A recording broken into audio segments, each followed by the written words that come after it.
In this video, I'll be showing you how you can change team in FIFA Mobile.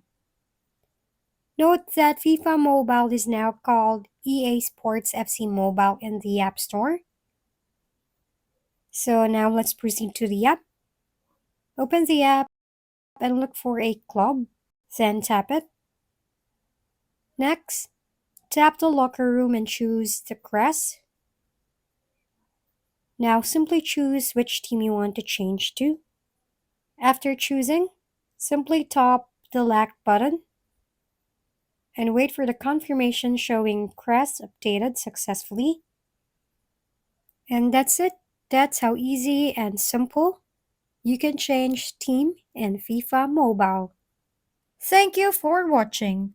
We hope this video helped you figure things out.